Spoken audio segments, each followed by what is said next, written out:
27편은 그 사울 왕이 다윗에 대한 질투와 또 위기감을 느끼죠. 그리고는 군사 3,000명을 대동해서 다윗 한 사람 죽이기 위해서 추격을 하기 시작합니다. 다윗이 그 사울의 추격을 피해 도망다니면서 지었던 시가 오늘 본문의 내용이죠. 자, 다윗이 고난 중에서도 하나님을 향한 열망과 또 하나님 앞에 서고자 하는 중심을 고백하고 있습니다. 다윗은 자신이 당하는 고난을 이렇게 토로하죠. 2절에 이렇게 말씀합니다. 악인들은 내 살을 먹으려고 내게로 왔으나, 그리고 3절에는 군대가 나를 대적하여 진칠지라도 이렇게 고백을 해요.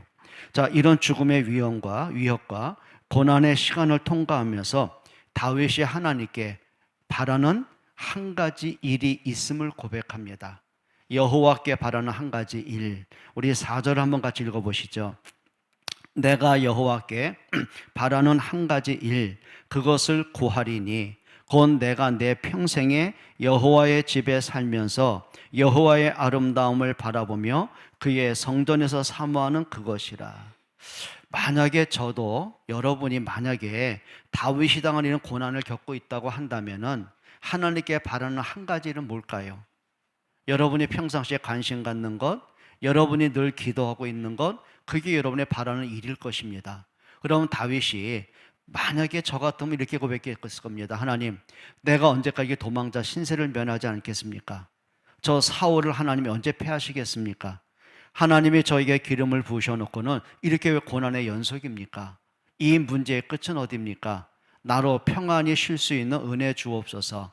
아마 이게 우리에게 바라는 한 가지 일일 것입니다. 근데 오늘 본문에 보게 되면 다윗이 자기가 당하는 고난, 어려움, 죽음의 터널을 통과하면서 그 문제 해결을 구하지 아니하고요, 진짜 하나님과의 아름다운 관계, 하나님 앞에 올바른 믿음의 관계, 이걸 구하는 모습을 보게 됩니다. 오늘 4절에 이렇게 말해, 한 가지 일 그랬어요. 한 가지는 뭐죠? 이것저것 놔두고 내가 원하는 한 가지가 있다는 거예요. 그게 뭐냐는 거죠. 또 여호와께 바라는 것, 삶에 수많은 문제가 있지만, 내가 고난을 통과하고 있지만 나는 하나님께 단 하나를 구한다고 했어요. 그러면 한 가지를 구하리니, 여기 구하리니 히브리어 원어의 뜻은 이겁니다. 간절히 찾다, 그리고 집요하게 구하다라는 게 있어요. 정말 간절하게 찾고 집요하게 파고들고 찾는 게 있어요. 이 말은, 구한다는 말은 뭐냐면은 과거형이나 미래형이 아니에요. 현재 완료형으로 기록이 되어 있습니다. 그 말은 뭐죠? 과거에도 내가 구한 게 있고, 그 말은 뭐예요?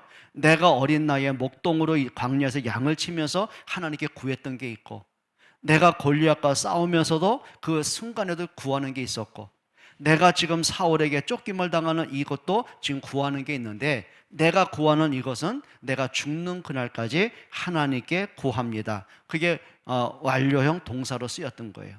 그러면 다윗이 어릴 때나 청년 때나 고난 때나 왕이 되고 나서도 하나님께 집요하게 파고들고 구하는 게 뭐냐는 것입니다. 자, 한번 첫 번째 한번 생각해 보죠. 4절에 이렇게 말씀합니다. 내가 내 평생에 그랬어요. 평생은 뭐죠? 과거에 치우친 것도 아니고 오늘만 사는 것도 아니고 미래를 바라보고 그걸로 끝나는 게 아니라 내가 지나온 과거나 지금 내가 살고 있는 현재나 앞으로 내가 살아갈 미래나, 그게 내 평생이라는 거예요. 그러면 내 평생에 어디서 살아요? 여호와의 집에 살면서 그랬어요. 여기 살면서의 뜻은 뭐냐면은 거주하다, 정착하다, 그리고 이런 뜻이 있어요. 그러면 지금 다윗이 현재의 시간은 어떤 시간입니까? 도망자의 시간입니다. 내가 갈 바를 알지 못하는 위기의 시간입니다. 자, 내가 지금 숲속에서 숨어서 있는데 군사들의 기척 소리가 들리면 또 불이 나게 도망을 쳐야 되는 그런 신세입니다. 그럼 정착할 수 있는 게 아니잖아요.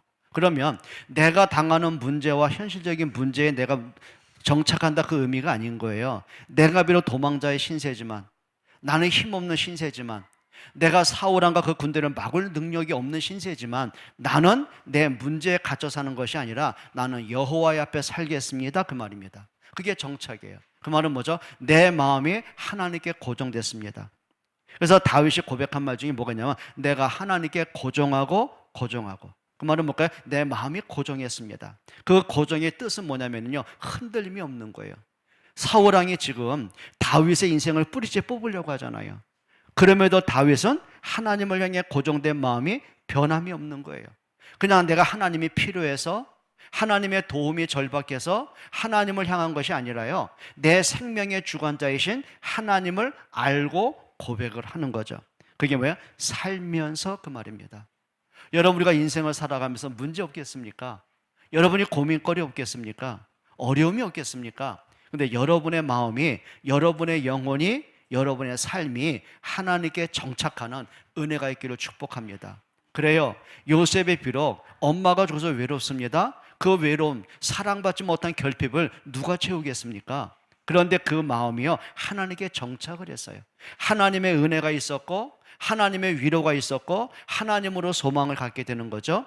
형들은 미워하고 죽이려고 합니다. 형들이 노예로 팔아버립니다. 자, 현실은 절박합니다. 근데 그 마음이요, 하나님을 향합니다. 성경은 뭐라고 합니까? 여호와께서 요셉과 함께 하셨다고 그랬어요. 그 말은 뭐죠? 요셉이 노예로 살던 그 어려움과 위기와 절박함 속에서도요, 하나님의 향한 마음이 정착하고 있는 거예요. 그걸 믿음이라고 말합니다. 여러분의 믿음이 그냥 뿌리 뽑히거나 흔들리거나 기회 따라, 상황 따라, 감정 따라 끌려가는 모습이 아니라 딱 고정되어 있는, 하나님을 향해 정착되어 있는 그런 은혜가 있기를 축복합니다. 자, 우리가 좀 답을 찾아야 됩니다. 그래서 내가 내 평생에 여호와의 집에 살면서 그 말입니다. 여러분, 문제가 왔어요. 힘든 상황이 왔어요. 도망자의 신세입니다. 그런데 다윗의 마음은 하나님께 아름다움으로 늘 소통하고 있다는 사실입니다. 오늘 우리가 주보에도 기록이 되어 있듯이 3절에 뭐라고 했습니까? 같이 한번 읽어보겠습니다. 27장 3절 성경으로 한번 돌아가 보십시다. 군대가 나를 대적하여 진칠지라도 내 마음에 두렵지 아니하며 전쟁이 일어나 나를 치료할지라도 나는 여전히 태연하리로다. 여기 다윗이 지금 자신이 당하는 고난과 위협을 뭘로 표현한 거죠? 군대가 나를 대적하여 진칠지라도. 지금 사울의 그 군대가 목적은 하나입니다. 다윗 한 명 죽이는 게 그들의 목적이에요. 사울 왕이 그렇게 명령을 했고요. 자, 사울 왕이 다윗을 죽이기 위해 지금 군사 3,000명을 이끌고 포위망을 좁혀 오는 거예요. 숨통을 조여 오는 거죠. 다윗도 그걸 알았어요. 더 이상 피할 길이 없는 절박한 상황을 다윗 자신도 알게 됩니다. 그럼에도 불구하고 다윗이 그 다음에 이렇게 고백해요. 내 군대가 나를 대적하여 진칠지라도, 내가 지금 이런 위기와 이런 고난을 당할지라도, 근데 그 다음 말이 다윗의 진짜 본심이거든요. 뭐라고 합니까? 그럼에도 불구하고 뭐래? 내 마음이 두렵지 아니하며. 여러분, 인간인데 강철 심장이겠습니까? 다윗이 청년의 나이로서 뭐 문제는 없겠습니까? 두려움은 없겠습니까? 고민거리는 없겠습니까? 근데 문제는 뭐냐면 내가 보는 문제보다도, 내가 느끼는 힘든 가정보다도, 사울왕이 날 죽여 내가 도망치는 내 현실보다도 더 큰 게 있는 거예요. 살아계신 하나님이, 전능하신 하나님이 나와 함께 하시고 나의 보호자가 되시고 나를 인도하시기 때문에. 그러면 다윗이 한순간에 앞을 어떻게 내다볼 수 있겠냔 말이에요. 도망갈 곳은 뭐 정해져 있겠습니까? 군사들이 뭐 어디서 오는지 뭐 정해져 있겠습니까? 아니요. 그냥 포위망을 좁혀 오다 보니까 더 이상 쥐새끼 한 마리 빠져나갈 수 없는 틈을 포위망을 좁혀 오는데 어디로 도망치겠습니까? 알아요, 다윗도요. 근데 뭐죠? 그 위기와 문제와 현실 때문이 아니다. 나는 하나님으로 인하여 뭐예요? 두렵지 아니하며. 여러분, 이렇게 보시면 되는 거예요. 천둥번개가 칩니다. 그렇죠? 지진이 일어납니다. 그럼 어떻게 해요? 사람은 두렵잖아요. 무섭잖아요. 식은땀 나잖아요. 그런데 그 두려운 순간에도 아주 평안하게 새근새근 잠들어 있는 아기가 있습니다. 엄마 품에 안겨 있는 아기입니다. 얘는요, 지금 자기 주변에 벌어지는 문제 투성이 그것 때문이 아니에요. 그냥 엄마 품에가 안전함이고, 엄마 품이 평안함이고, 엄마 품이 자기의 전 세계가 되는 거예요. 그게 뭡니까? 아기는 엄마 품에 있는 그 이상은요, 두려움을 느끼지 않는 거예요. 여러분, 이런 은혜 받기를 축복합니다. 하나님 품에 있는, 하나님이 나와 함께 하시는, 하나님이 나의 목자가 되시고 나의 아버지가 되시고 예수 그리스도가 나의 생명이 되신 그 사실 때문에 내가 뭐한 거죠? 두렵지 아니하며. 여러분, 다니엘과 그 친구들이 어린아이 아닙니까? 청년의 나이 아닙니까? 그러면 문제에 민감한 나이대입니다. 그런데 사드락과 메삭과 아벳노고가 느부갈네살 왕의 그 불타는 진노의 앞에서, 앞에는 풀무불이 평상시보다 7배의 용광로가 더 뜨거워진 상황에서 거기에 던져지면 타 죽음을 알면서도 뭐라고 합니까? 그리 아니하실지라도. 경배의 대상이 하나님을 고백합니다. 그렇죠? 뭐라고 고백합니까? 하나님이 우리를 왕의 손에 능히 건져내실 것입니다. 하나님이 살려줄 것입니다 라는 확신이 아니라 내 생명을 주관하신 하나님을 나는 경배합니다, 그 말인 거예요. 여러분, 내 마음이 두렵지 아니하며, 그건 뭘까요? 내가 의지가 강한 게 아니에요. 하나님이 진짜 믿어지는 것만큼, 하나님의 능력이 정말 확인되는 것만큼 내 속에 뭐가 있는 거죠? 그리스도로는 평안함이 있는 거예요. 그게 응답이죠. 또 3절에 이렇게 말합니다. 전쟁이 일어나 나를 치려 할지라도 나는 여전히 태연하리로다. 3절 한 절에 두 가지 문제가 있어요. 자, 첫 번째 뭐라 했죠? 처음에는 군대가 나를 대적하여 진칠지라도. 군대가 지금 위협을 주는 거예요. 아직까지는 위협이 내 속에 들어오진 않은 거예요. 자, 그런데 또 그 다음에 말은 뭐죠? 전쟁이 일어나 나를 치려 할지라도. 그 말은 뭘까요? 분위기가 바뀌었어요. 전세가 바뀌었어요. 위협에서 멈춘 게 아니죠. 이제는 공격 태세로 전환이 돼버린 거예요. 더 이상은 방법이 없는 거예요. 그러면 다윗 입장에서 3,000명의 군사가 어떻게 대응을 하겠습니까? 다윗이 그 말입니다. 전쟁이 일어나 내 목숨이 위태한 순간이 일어나, 그 말이에요. 그러나 나는 여전히 뭐하리로다? 태연하리로다. 이게 인간이 할 짓이겠습니까? 어떻게 인간이 지금 3,000명이요 창을 들이밀어서 자기 목에 들이매기 직전인데 어떻게 태어나겠어요? 마치 이렇게 보면 되는 거예요. 여러분, 강도가 우리 집에 들어와서는요 내 목에 칼을 들고 찌르려고 하는데 어떻게 태어나겠습니까? 과연 태어날 사람이 있겠습니까?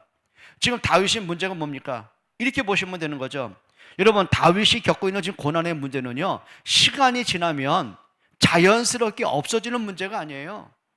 그게 시간이 지나면 자연스럽게 끝나는 문제가 아니에요. 그렇다고 다윗을 죽이려는 사울이 포기하고 돌아가겠습니까? 아니요, 더 집착을 하고 더 집요하게 더 끈질기게 포위명을 좁혀오는데요, 그럼에도 불구하고 다윗이 어떻게 태어날 수가 있겠냔 말이죠. 이런 다윗이 고백을 합니다. 내가 여전히 태어나리로다. 지금 히브리어 원어를 직역하면은요 이렇게 말해요. 한글성이 좀 다른 느낌이 달라요. 직역은 이렇게 됩니다. 이 가운데서도, 사울이 나를 죽이려는 그 조급함 속에, 위급함 속에서 그 말이에요. 이 가운데서도 나는 하나님을 신뢰합니다. 나는 태어납니다. 나는 아무렇지 않아. 올려면 와봐. 지금 문제 죽으면 끝이지. 이런 태어남을 얘기하는 게 아니에요. 그 절박함 속에서 뭐 한 거죠? 나는 이 상황에서도, 이 위기에서도 나는 하나님을 바라봅니다. 나는 하나님을 신뢰합니다. 나는 하나님의 선하신 계획을 믿습니다. 그게 뭐예요? 태연하리로다 고백이에요. 이 말은요, 그래 한번 해보자, 갈 때까지 가보자, 배짱이 아니에요. 나는 태연하리로다. 나는 그래도 나의 하나님을 인정합니다. 나는 하나님을 신뢰합니다. 나는 하나님을 의지합니다. 여러분, 이 믿음의 힘을 얻기를 축복합니다. 누가 막겠습니까?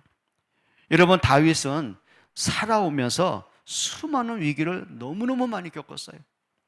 어린 나이에 광야에서 양을 칠 때는 맹수의 습격을 받기도 했어요.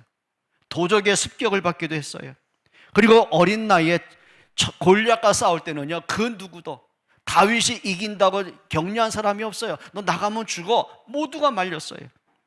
그리고 다윗이 사울의 추격을 당할 때, 가장 믿었던 아들 압살롬의 반역으로 도망을 쳐야 될 때 수많은 위기를 겪습니다.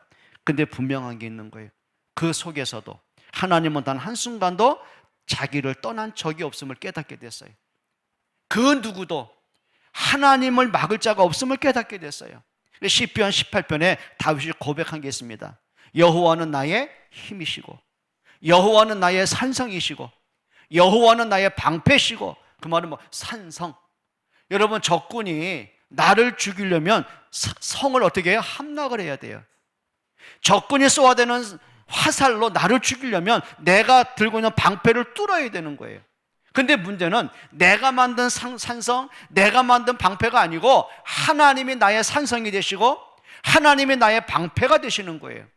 그럼 사울이 군사 3,000명 끌고 다윗을 죽이기 위해서는 뭐가 돼요? 산성이신 하나님을 무너뜨려야 되는 거예요. 나의 방패가 되신 하나님을 뚫어야 되는 거예요.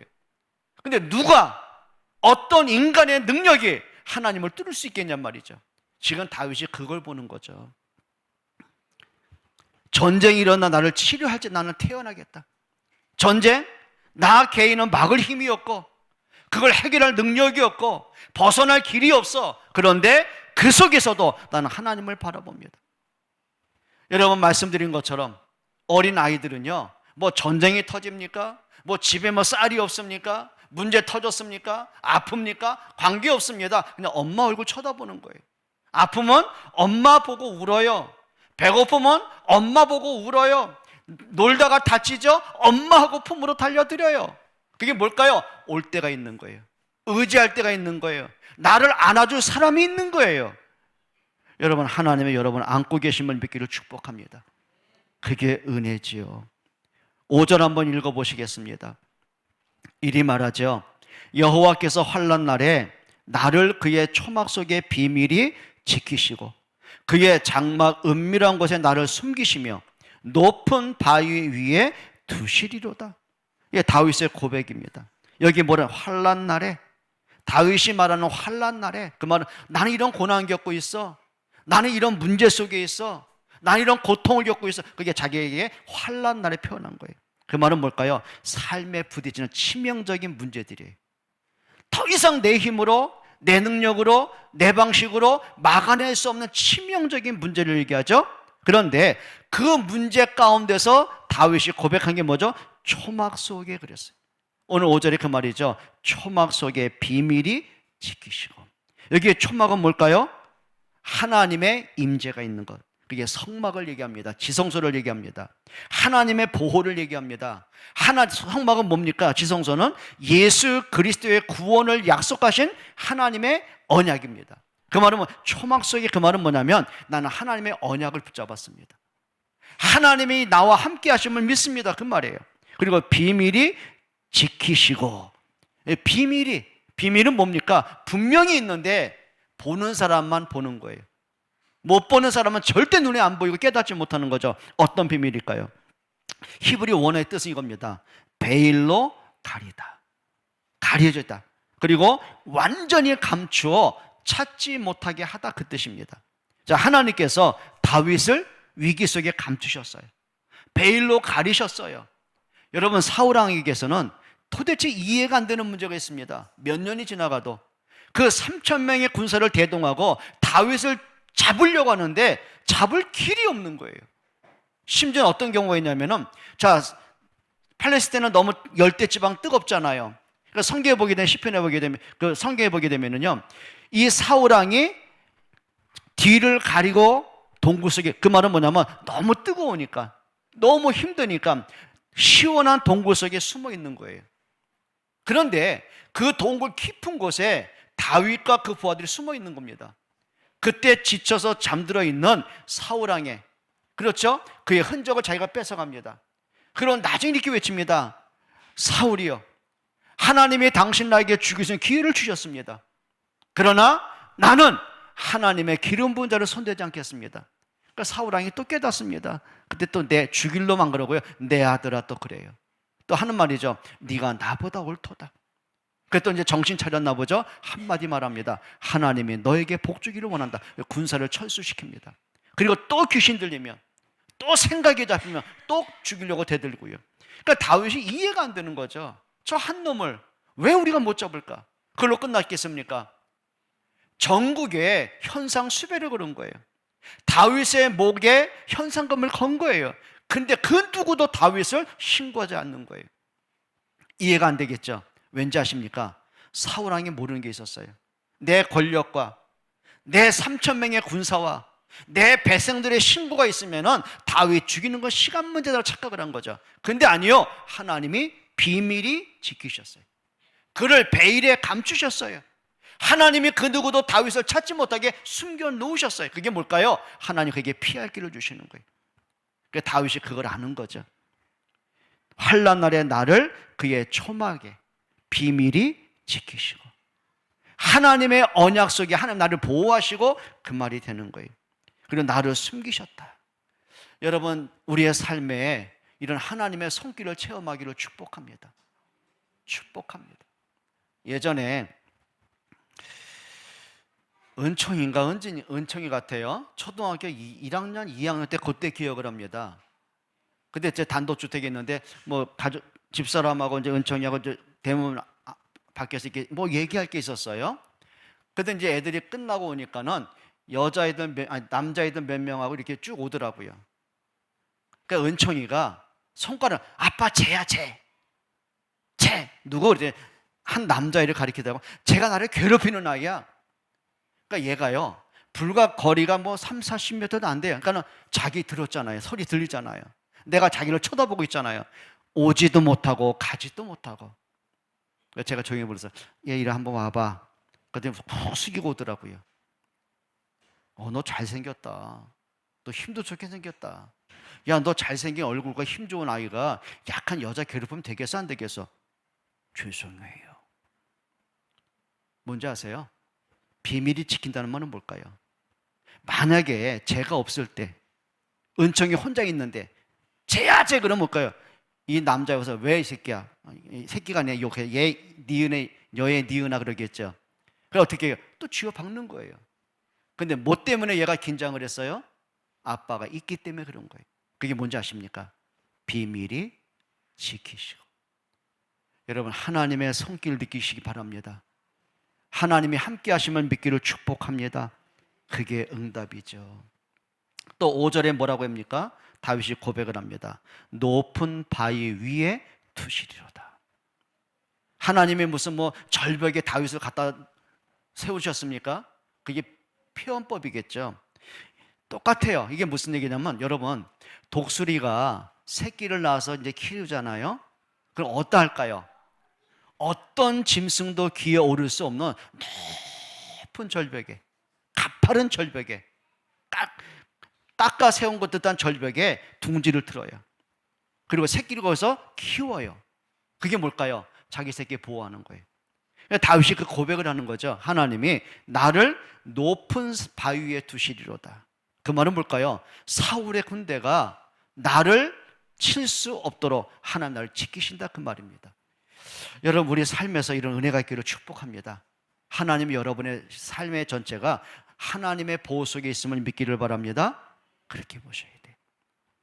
여러분, 말씀드렸던 요셉이 감옥에 있지 않습니까?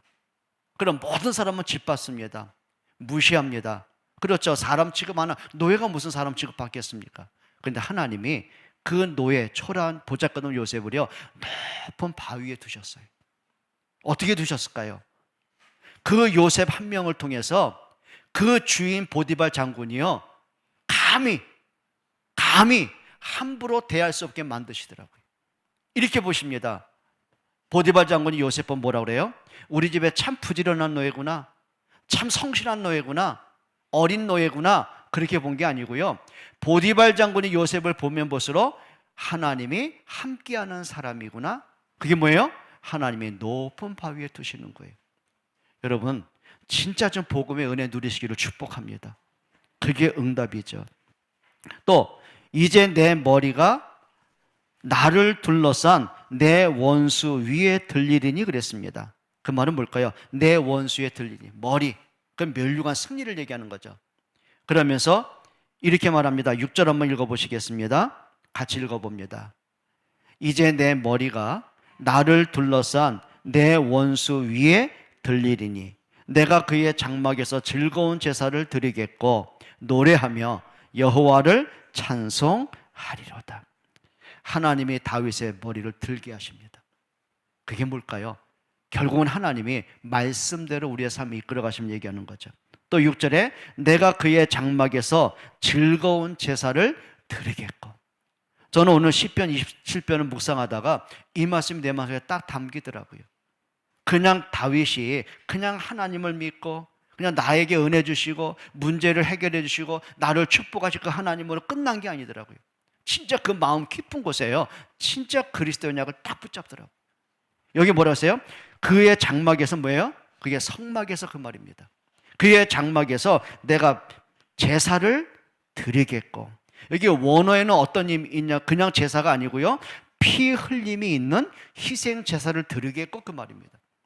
여러분, 피 흘림의 제사가 뭐죠? 구약에는 하나님의 숱한 양과 소를 피 흘려 죽게 합니다. 왜요? 나의 죄를 하나님의 용서하는 표징이죠. 자, 그러면 이 다윗이 내가 하나님 앞에 피 흘림의 제사를 드리겠습니다, 그 말은 뭐냐면 늘 해왔던 종교적인 습관적인 예배를 얘기하는 게 아니에요. 하나님의 언약을 굳게 붙잡는 거죠. 다윗이 지은 시편에 보게 되면은요, 거의 60%가 다윗의 시 아닙니까? 시편에는. 근데 시편에 보게 되면 다윗이 그냥 노래를 하고 찬양으로 끝난 게 아니에요. 하나님이 언약하신 장차 오실 예수 그리스도를 바라보는 시들이 굉장히 많이 나와요.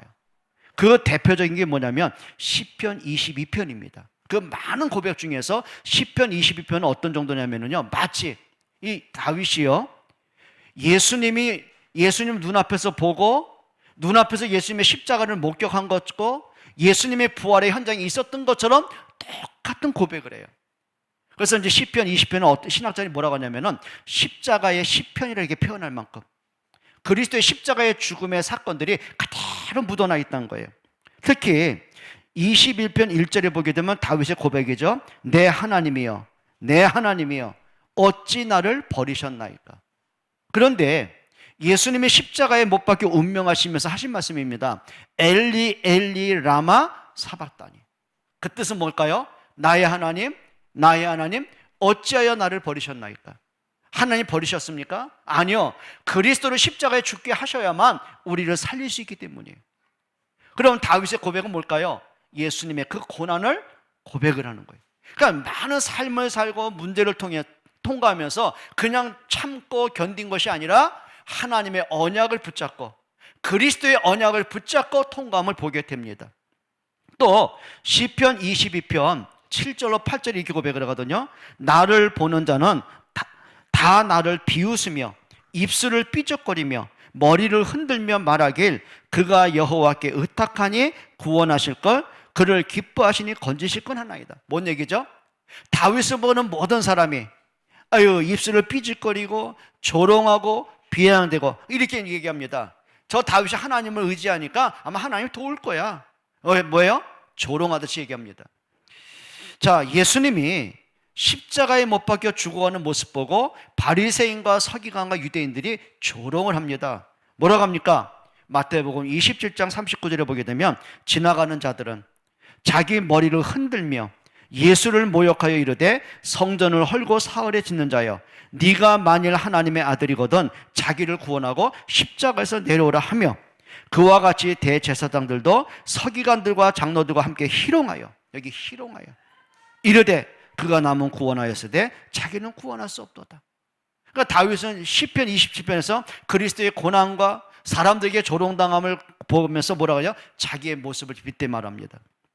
또 22편 18절에 말하죠. 다윗은 말합니다. 내 겉옷을 나누며 속옷을 제비 뽑나이다.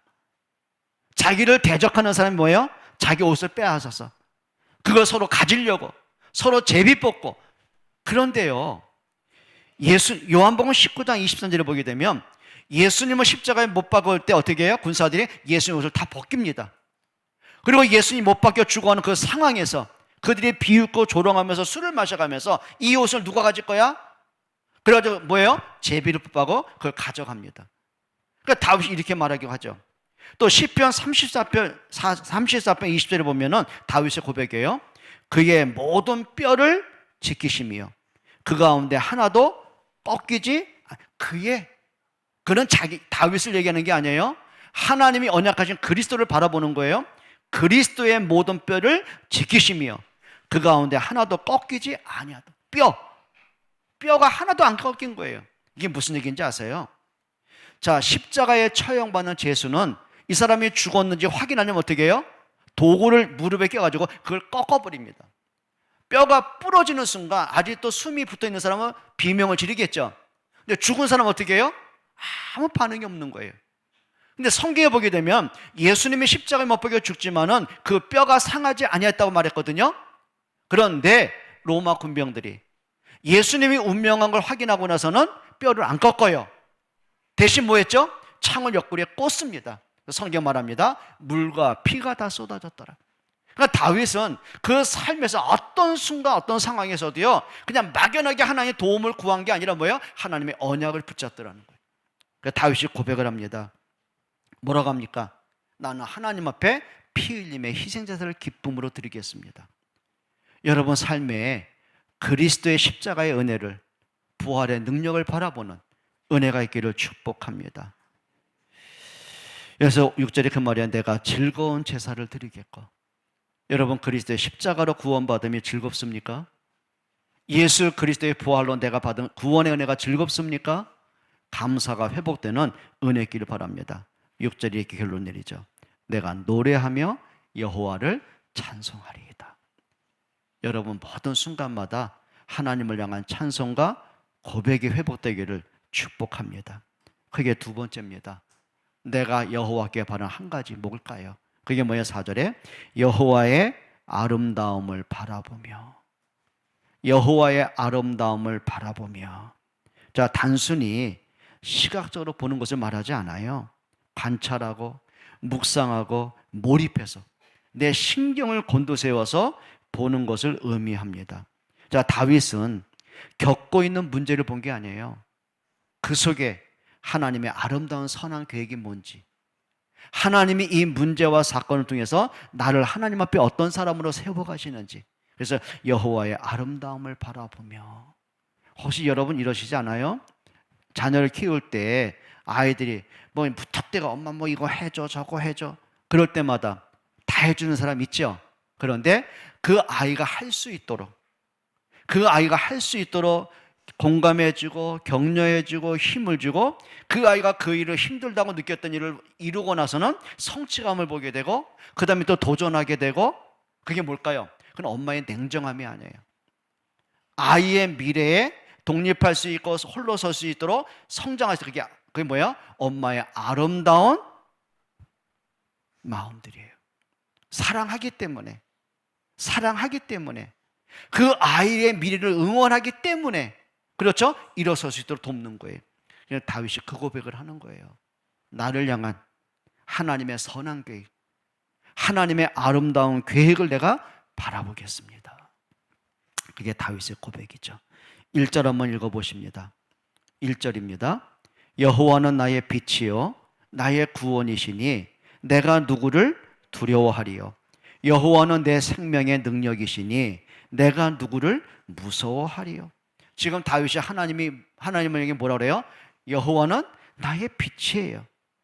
하나님은 나의 구원이시에요. 그럼 내가 누구를 두려워하겠습니까? 그 말이에요. 여러분 다윗이 겪고 있는 현실의 고난은요, 칠흑같이 어둡습니다. 내가 지금 앞에 절벽인지 앞에 독사인지 뭐가 있는지 어느 숲에 군사가 매복해 있는지 전혀 몰라요. 갈 바를 몰라요. 그럼 그게 무슨 빛이겠습니까? 그런데 다윗은 고백을 합니다. 여호와는 나의 빛이십니다. 자, 이 말을 직역하면 이거예요. 여호와는 나의 구원이시요 나의 생명이시요 나의 기쁨이십니다. 빛. 여러분 예수님이 이 땅에 뭘로 오셨습니까? 요한복음 1장 4절 이렇게 말씀하죠. 그 안에 생명이 있었으니 이 생명은 사람들의 빛이라. 지금 다윗에게는 빛이 없어요. 지금 어떤 거예요? 진짜 칠흑 같은 밤이고 고난의 밤이고 길을 몰라요. 그런데 하나님 나의 빛이십니다. 그럼 못 따라가면 되죠? 빛 따라가면 되잖아요. 하나님의 인도받기를 원하는 것이죠. 요한복음 12장 46절에 보게 되면 나는 빛으로 세상에 왔나니 물은 나를 믿는 자는 어둠에 거하지 않게 하려 함이라. 그럼 다윗이 단순하게 내가 하나님을 믿으면 나에게 빛이 비춰질 거야 그 말이겠습니까? 아니요. 빛 대신 하나님, 빛 대신 그리스도, 그게 다윗의 믿음의 고백입니다. 또 1절에 이렇게 말합니다. 여호와는 내 생명의 구원이시니 내가 누구를 무서워하리요. 여러분, 예수 그리스도께서 여러분을 구원하기 위해서 십자가에 죽으심을 믿으십니까? 십자가에 죽기까지 나를 사랑하신 그분이 나를 포기하지 않을 것도 믿으십니까? 주님이, 그 부활하신 예수님이 세상 끝날까지 함께 하시는 약속하신 게 믿어지십니까? 그겁니다. 내가 누구를 무서워하리요. 여러분, 진짜 믿음으로 담대하기를 축복합니다. 자꾸 마음에 웅크려들고 뭔가 낙심이 되고 뭔가 넘어지고 싶고, 그게 아니라 일어서서는 힘 있기를 바랍니다. 그리고 7절에 말합니다. 같이 읽어보실까요?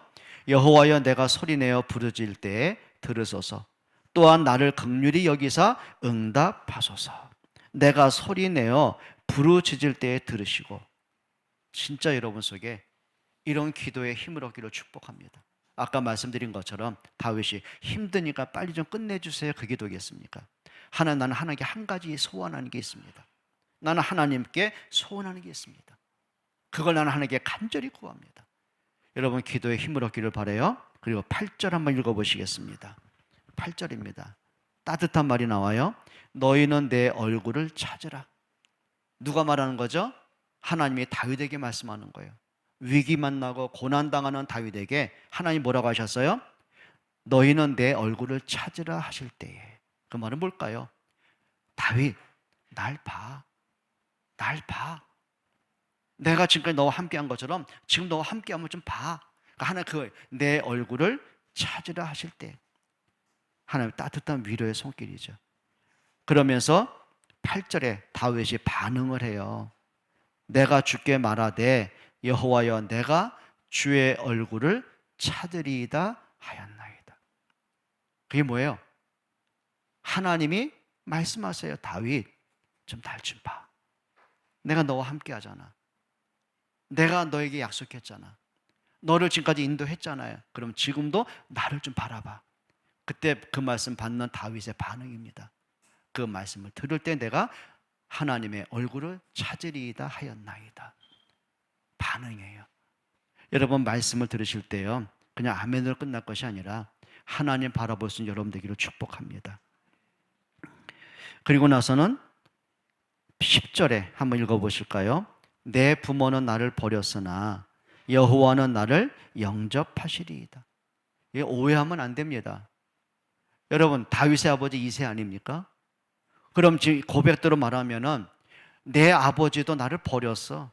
나를 포기해서 나를 차버렸어. 그 말이 아닌 거예요. 무슨 의미가 있냐면은, 자, 아버지는 얼마나 조바심 내겠습니까? 정말 아들의 고난을 보면서 얼마나 하나님께 간절히 부르짖겠습니까? 그런데 늙은 아버지의 힘으로는요, 사울왕을 대적할 길이 없는 거예요. 다윗을 돕는 누구든지 죽음을 면치 못한다는 그 불호령 앞에 어떻게 그 아버지의 입장에서 아들 편에 같이 있겠냔 말이에요.